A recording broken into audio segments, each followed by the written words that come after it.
Olá, meus amigos, um dia de muita paz para todos nós. Hoje, exatamente 31 de maio de 2024, estamos nós reunidos para estudarmos a obra O Céu e o Inferno. Nós estamos na primeira parte, capítulo 3, intitulado O Céu. E hoje nós vamos reiniciar o item 18. Mas vamos iniciar fazendo a nossa prece de gratidão, que será realizada pela nossa querida Narumi, e logo depois o nosso querido Augusto irá fazer a recapitulação do nosso último estudo e dar continuidade à nossa leitura. Vamos orar? Mestre Jesus, poderoso amigo, que nunca nos abandona, te agradecemos de todo o coração pela oportunidade de estarmos aqui reunidos para estudar essa obra tão grandiosa que se chama Céu e Inferno.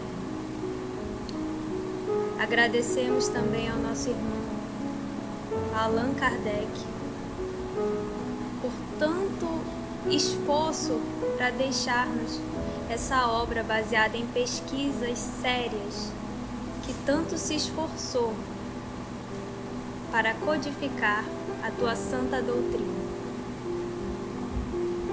O Evangelho do nosso Mestre querido, Rei Divino. Senhor, te pedimos que nos ajude a compreender essas lições e que nos ajude, acima de tudo, a levar-nos para a nossa vida. Ajuda-nos, Senhor, a ouvir e a agir, a ter a fé viva na bondade de Deus e a esperança dentro do nosso coração, como chama divina que nos guia para a iluminação e evolução espiritual. Obrigada, Senhor, por mais um estudo, mais um chamado para a mudança. Que nós possamos, Senhor,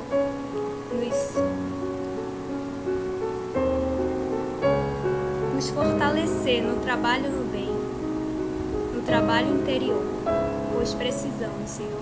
Tu sabes que precisamos. Que assim seja. Vamos lá, Augusto? Vamos lá. O professor Allan Kardec, no item 16, ele vem nos falar que a felicidade não é pessoal, pois se a possuíssemos somente em nós, seria egoísta e triste. Ele nos fala que encontramos a felicidade na comunhão de pensamentos que une os seres simpáticos, que os espíritos felizes, atraindo-se pela semelhança de ideias, gostos e sentimentos, formam grupos ou famílias homogêneas, onde cada individualidade irradia suas qualidades e satura-se dos eflúvios emanados do conjunto. E que os membros desse conjunto, ora se dispersam para realizar suas missões, ora se reúnem num ponto do espaço para prestarem conta do trabalho realizado, ora se agrupam em torno de um espírito mais elevado para se instruírem e se aconselharem. No item 17, ele nos fala que, embora os espíritos estejam por toda parte, os mundos são os locais onde eles se reúnem em virtude da analogia que existe entre eles e o que os habitam. Em torno dos mundos adiantados abundam espíritos superiores, como em torno dos mundos atrasados pululam espíritos inferiores. E nos fala que a Terra ainda faz parte dos mundos atrasados, e que cada globo tem sua população própria de espíritos encarnados e desencarnados, alimentada em sua maioria pela encarnação e desencarnação dos mesmos, e que esta população é mais estável nos mundos inferiores, devido ao apego à matéria. Que nos mundos superiores, verdadeiros focos de luz e felicidades, os espíritos se destacam para mundos inferiores para semearem os germes do progresso, levar consolação, esperança e levantar os ânimos. E algumas vezes também encarnam para cumprir suas missões. Muito bem, Augusto. Então vamos lá, item 18, e estamos ainda no céu, né? Ainda no céu. Vamos nós? Item 18. Nessa imensidade sem limites, onde está o céu? Em toda parte. Nada o cerca, nem lhe traça limites. Os mundos felizes são as últimas estações do caminho que a ele conduz, cujo acesso as virtudes franqueiam e os vícios interditam. Porque quando a gente pensa em céu, primeiro que céu, a gente já pensa quem vai para o céu? São os bons ou os maus? Né? A gente tem essa informação. Mas aí ele substitui, ele diz assim, os mundos felizes são as últimas estações do caminho que a ele conduz. A ele quem? Ao céu. Então, à medida que nós vamos evoluindo espiritualmente, o planeta, porque na verdade quem dá qualidade ao planeta somos nós que habitamos ao planeta. Então não é o planeta muda, a humanidade que está nele vai evoluindo. Então quando nós começarmos já a encarnar em mundos felizes, que já é ali a última morada de encarnação, então já chegamos em um nível em que o corpo físico já difere, já não é mais denso, grosseiro, já não temos mais um sistema digestório, não existe. Vamos pegar lá o que nós temos como base, o Revista Espírita, né? Júpiter, Revista Espírita de 58, Aramita? 58, 1858. E nós vamos ali nos deparar com aquele mundo feliz, né? Então, são encarnações? São, porque às vezes a gente mistura, gente, o que são mundos felizes e mundo espiritual, tá? Então, os mundos felizes ainda são planetas voltados a encarnações. Então, nós temos que diferenciar o que são mundos felizes e o que são mundos espirituais, tá? Aqui ele vai chamar de céu, né? Então, ou seja, quando você reencarna, que você já está nesses mundos felizes, essas encarnações, que o corpo não tem praticamente nada mais a ver com o nosso, porque o nosso corpo ainda, a nossa encarnação é muito animalizada ainda, tá? É muito animalizada. Você pode ver que todas as necessidades fisiológicas que nós temos é tal qual igual a de um animal. Tem muita diferença, não. Então, isso para mostrar que o nosso corpo ainda está muito animalizado, até por nossa condição ainda. Então, nós estamos no processo de evolução. Então, quando chegarmos ao que ele chama aqui de mundos felizes, vai chegar um momento que nós não vamos mais precisar ter nenhum contato com essa matéria grosseira, não precisa mais encarnar, mas nós vamos continuar o nosso processo de evolução. Agora como espírito, mas sem contato com a matéria. A gente só vai ter contato com a matéria se nós viermos como missão, né, para ensinar outros irmãos a crescerem. Vamos imaginar o nosso Senhor Jesus, que é um Espírito, que já é um Cristo, né? Ele é um Cristo, e ainda assim ele se revestiu de carne para mostrar à humanidade terrena o que é o amor. Então ele diz, os mundos felizes são as últimas estações do caminho que ao céu conduz, cujo acesso ao céu as virtudes franqueiam, né? Lembra do franquear, né? E os vícios, o que os vícios fazem? Interditam, atrapalham. Então, aí nós temos vícios químicos, vícios morais, vícios de prazeres, né? E tudo isso, todos esses vícios, ele é voltado à idolatria da matéria, a idolatria das sensações. Então, se eu quero ir, já sei que os vícios atrapalham e as virtudes é que está me franqueando para lá entrar. Ante este quadro grandioso que povoa todos os recantos do universo, que dá a todas as coisas da criação um fim e uma razão de ser, quanto é pequena e mesquinha a doutrina que circunscreve a humanidade a um ponto imperceptível do espaço, que nola mostra começando em dado instante para acabar um dia igualmente com o mundo que a contém, não abrangendo mais que um minuto na eternidade. Vamos comentar, né, Augusto? E qual é esse quadro grandioso? Os mundos felizes, que dá a todas as coisas da criação um fim e uma razão de ser. Por que todas as coisas da criação? Porque tudo está em processo de evolução. Que dá a todas as coisas da criação um fim e uma razão de ser. Então, qual é o nosso fim? Fim na condição, mas não é um fim estático. É um fim de dizer, eu cheguei no meu objetivo, mas ainda aqui eu estarei em movimento. Qual é o nosso fim? A perfeição, mesmo que relativa, porque perfeito, total, só Deus. Mas nós somos feitos à imagem e semelhança dele. Fomos para isso que nós fomos criados. Façamos o homem a nossa imagem e a nossa semelhança. Aí ele diz, quanto é pequena e mesquinha a doutrina que circunscreve, que limita a humanidade a um ponto imperceptível do espaço, que nola mostra, né, começando em dado instante, para acabar um dia igualmente com o mundo que a contém, não abrangendo mais que um minuto de eternidade. Então, aquela história do que o mundo vai acabar, gente, né? Vai destruir tudo.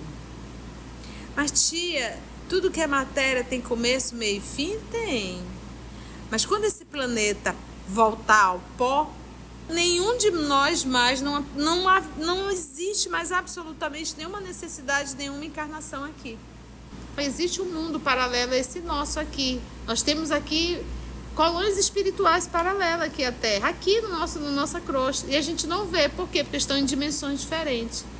Então, é inteligência suprema. É Deus. Vamos lá. Como é triste, fria e glacial essa doutrina quando nos mostra o resto do universo, antes, durante e depois da humanidade terrena, sem vida nem movimento, qual imenso deserto mergulhado no silêncio. Como é desesperadora a perspectiva dos eleitos votados à contemplação perpétua, enquanto a maioria das criaturas é condenada a sofrimentos sem fim. E aí ele falando aquela ideia do céu frio, nuvens, né? Esse é o mundo que eles apresentam, né? Ou o centro da terra, muito fogo e queimando ali eternamente, né? A ideia do céu e do inferno, né? Como é doloroso para os corações que amam a ideia dessa barreira entre mortos e vivos. Por que barreira, né, o Augusto? Porque se, vamos supor que você tem um filho, né, Augusto? Então vamos supor que o seu filho vá para o céu e o Augusto foi destinado ao inferno. Existe uma barreira entre os dois? Sim. Tem como eles se encontrarem? Não. Imagina isso eternamente. Por exemplo, eu tenho mamãe e papai no mundo espiritual, né? Imagina eu desencarnando e reencontrando esses dois. Você tem noção da alegria de poder abraçar a mãe e pai novamente? Então imagina essa ideia de que para onde eles estão e para onde eu vou. Será que eu nunca não vou poder encontrá-los? Eu me lembro uma vez eu aplicando um passe num senhorzinho, que já está no processo de desenlace. Eu me lembro que ele abriu bem os olhos, ele estava com os olhos meio fechados, e ele foi abrindo, eu achei até que ele ia desencarnar ali na hora do passe. Aí ele gritou, mamãe, não disse nem o nome, disse mamãe, ele pôs-se a chorar. Então naquele momento ele viu a mãezinha dele. Olha que alegria você poder ser recebido. Acho que 3, 4 dias depois ele desencarnou por um ente querido seu. E olha que ele já era um senhor de 80 e poucos anos. E ele, mamãe, parecia uma criança, né, chamando o nome da mãezinha dele que estava ali presente no quarto. Então, Por isso que ele diz a ideia dessa barreira entre mortos e vivos, né? Imagina, né? O Evangelho nos coloca isso naquela parábola, né? Quando é comentado do Lázaro e o rico, né? Sim. Que quando ele diz que manda o Lázaro pelo menos molhar para trazer, porque aqui estava quente. Um pouquinho de água que ele está com sede. É que essas barreiras, né? Mas essa barreira, como ele coloca aqui, que interditam, né? Cujas virtudes franqueiam, os vícios interditam, né? Que a gente não pode passar para como você estava comentando aqui, são estado mental, né, que a gente se coloca, né? Seria assim. Mas aqui também ele fala, olha, porque aqui como a gente está falando, ele está falando de um céu, porque o que acontece? A obra do céu e inferno está nos apresentando um céu novo. Nos está apresentando mundo espiritual, colônias espirituais, está nos apresentando mundos, inclusive, mais evoluídos, né? E aí ele volta que ele diz como é doloroso para os corações que amam a ideia dessa barreira entre mortos e vivos, ou seja, eu nunca mais poderei vê-lo, eu não tenho como conversar. Isso. Eu não tenho como conversar, isso é uma barreira, morreu, ou está no céu ou está no inferno, você não vai ver nunca mais. As almas felizes, dizem, só pensam na sua felicidade, como as infelizes nas suas dores.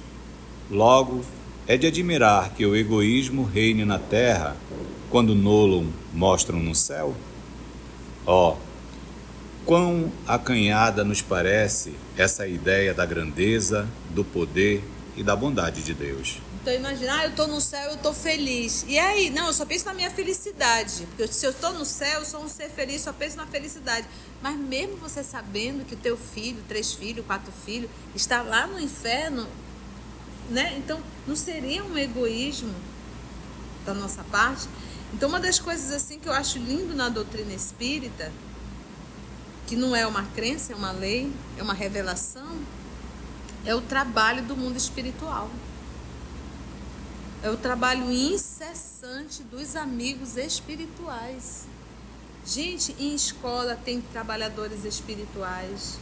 Nós aprendemos na obra de André Luiz que em cada quarteirão tem um espírito que ele chama de... Não é vigilante não, é visitador, né? É um termozinho assim que ele usa, né? Acho que é visitador. São aqueles que sabem tudo o que acontece naquele quarteirão. E são responsáveis por isso. Então tem alguns que não estão fazendo o trabalho que compete. Gente, eles não estão ali para interferir a lei de causa e efeito. Porque muitas vezes está na programação morrer naquela hora. E eles estão ali para amparar logo que você desencarnar. E recentemente nós lemos do Missionário da Luz, né? Anacleta, 4 filhos em situações dolorosas no mundo espiritual. E ela vai resgatar, vai novamente reencarnar e pegar esses 4 filhos. Então é impossível. Você consegue ser feliz lá? Como que uma mãe vai ser feliz numa condição dessa? Não tem como. A Matilde que vem resgatar quem? Gregório, né? Como é sublime, ao contrário, a ideia que o Espiritismo nos permite fazer do céu. Quanto a sua doutrina engrandece as ideias e amplia o pensamento. Mas quem diz que ela é verdadeira? A razão primeiro, a revelação depois e, finalmente, a sua concordância com os progressos da ciência. Entre 2 doutrinas, das quais uma mesquinha e a outra exalta os atributos de Deus, uma está em desacordo e a outra em harmonia com o progresso. Uma se deixa ficar na retaguarda, enquanto a outra marcha para a frente. O bom senso diz de que lado está a verdade.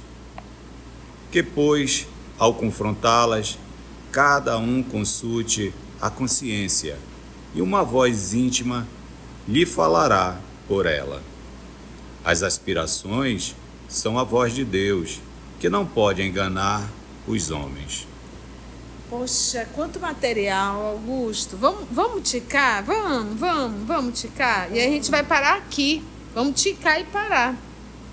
Eu queria terminar, fechar o capítulo, mas não vai dar, né? Olha só, vamos aqui, olha. Ele diz como é, eu vou repetir a leitura para que fixe mesmo, como é sublime, ao contrário, a ideia que o Espiritismo nos permite fazer do céu. Quanto a sua doutrina engrandece as ideias e amplia o pensamento. Então, ao invés de você pensar num céu de nuvens, frio, um olhando para o outro sem fazer nada. E dizem que tem alguns anjinhos tocando harpa. E o que você vai fazer? Nada. Você vai ficar lá parado, né? Contemplando. E só tem nuvem, não tem nada. Imagina uma eternidade dessa. Gente, imagina tu pegar um anjinho, colocar na nuvem, isso é castigo. Fica aí, né? Não, fique aí. Não tem intervalo, você vai ficar aí. Toca a harpa, né? Aí ele diz, quanto a sua doutrina engrandece as ideias e amplia o pensamento. Mas quem diz que isso é verdadeiro? Quem diz que ela é verdadeira? Quem que diz? A razão. Primeiro ele diz a razão. Raciocina, pensa. Imagina um monte de gente em cima da nuvem olhando. E aí, como é que tá o pessoal lá na terra? Tá ruim, vamos olhar daqui de cima. E detalhe, é aqui. Não pensa nem em outra dimensão. Primeiro é a razão. A revelação depois. E, finalmente, a sua concordância com os progressos da ciência.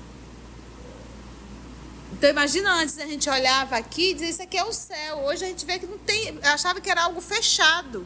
Fechado, que o céu estava aqui, que estava fechando, estava todo mundo dentro de uma bolinha. Era uma cúpula. Né?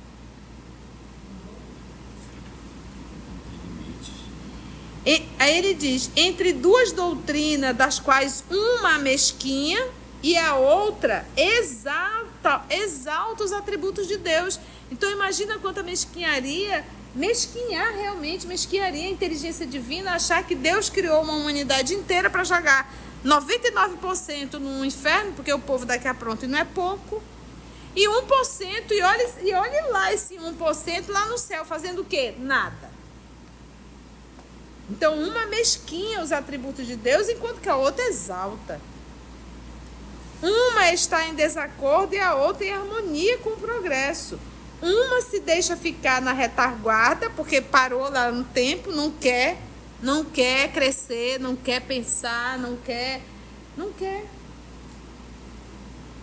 Enquanto a outra marcha para frente. O bom senso diz de que lado está a verdade, mas é bom senso. Se você não tem bom senso, não tem como admitir. É só pensar, gente. Quando Jesus diz, deixai os mortos enterrar vossos mortos, para enterrar, esse enterrar aí é uma metáfora, mas isso é um movimento de trabalho. Então, logo, já diz, então eles não ficam na nuvem, não. Pelo menos enterrar, pelo menos que pare para pensar no que está lendo. Existe um trabalho no mundo espiritual. O bom senso diz de que lado está a verdade. Que, pois, ao confrontá-la, essas ideias, cada um consulte a consciência e uma voz íntima lhe falará por ela. As aspirações são a voz de Deus, que não pode enganar os homens. Foi bom, gente? Antes de orarmos em agradecimento, vamos ouvir algumas considerações da tia que destacamos neste estudo para a reflexão dos ensinamentos. Vamos aos destaques da tia? Nós temos que diferenciar o que são mundos felizes e o que são mundos espirituais, tá? Aqui ele vai chamar de céu. Nosso corpo ainda está muito animalizado, até por nossa condição ainda. Então, nós estamos no processo de evolução. Então, quando chegarmos ao que ele chama aqui de mundos felizes, vai chegar um momento que nós não vamos mais precisar ter nenhum contato com essa matéria grosseira, não precisa mais encarnar, mas nós vamos continuar o nosso processo de evolução. Agora como espírito, mas sem contato com a matéria. A gente só vai ter contato com a matéria se nós viermos como missão, né? Para ensinar outros irmãos a crescerem. Qual é o nosso fim? A perfeição, mesmo que relativa, porque perfeito, total, só Deus. Mas nós somos feitos à imagem e semelhança dele. Fomos para isso que nós fomos criados. Façamos o homem a nossa imagem e a nossa semelhança.